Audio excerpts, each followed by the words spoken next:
One day, Thomas was at the station when Gordon shuffled in with some trucks. "Phew!"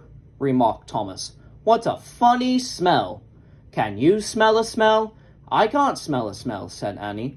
"It's a funny, musty sort of smell," said Thomas. "No one noticed it until you did," grunted Gordon. "It must be yours." Not long ago, he had fallen into a dirty ditch, and Thomas enjoyed teasing him about it. "Annie, Clarabelle, do you know what I think it is?" "It's ditch water." Before Gordon can answer, Thomas puffed away. Annie and Clarabelle could hardly believe their ears. "He's dreadfully rude. I feel quite ashamed. I feel quite ashamed. He's dreadfully rude." And to Thomas they said, "You mustn't be so rude. You make us ashamed." But Thomas didn't care a bit. "That was funny. That was funny," he chuckled. He felt very pleased with himself. Annie and Clarabelle were deeply shocked. They had great respect for Gordon the big engine. Thomas left the coaches up at the station and went off to a mine for some trucks. Not long ago, miners digging for lead had made tunnels under the ground. While the roofs were strong enough to hold up trucks, they could not bear the weight of engines. A large notice warns them not to enter the area. "Danger," it said. "Engines must not pass this board." "Silly old board," thought Thomas. He had often tried to pass it but had never succeeded. But this morning he had made a plan. The fireman went to turn the points. "Now for my plan," thought Thomas. Bumping the trucks fiercely, he knocked his driver off the footplate and followed the trucks into a siding.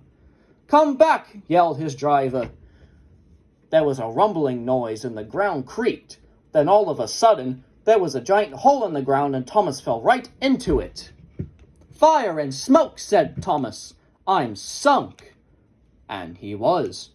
"Oh dear," he said, "I am a silly engine." "And a very naughty one too. I saw you," said the Fat Controller. "Please let me out," Thomas said sadly. "I won't be naughty again." I'm not sure. We can't lift you out with a crane. The ground's not firm enough." Let me see. I wonder if Gordon can pull you out." "Yes, sir," said Thomas, but he didn't want to meet Gordon just yet.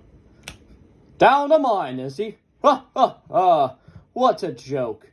What a joke! Boot, boot, little Thomas. We'll have you out in a couple of puffs." Strong cables were fastened between the two engines. "Are you ready?" said the Fat Controller.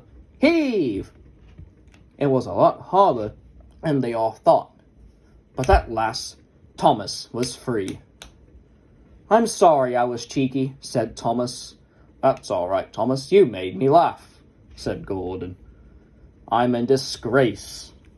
"Why, so am I," said Thomas. "Why, so you are, Thomas. Shall we form an alliance?" "An ally? What was it?" asked Thomas. "An alliance, Thomas. United we stand, together we fall." "Right you are," said Thomas. "Good, that's settled," mumbled Gordon. And buffer to buffer, the two new allies puffed home.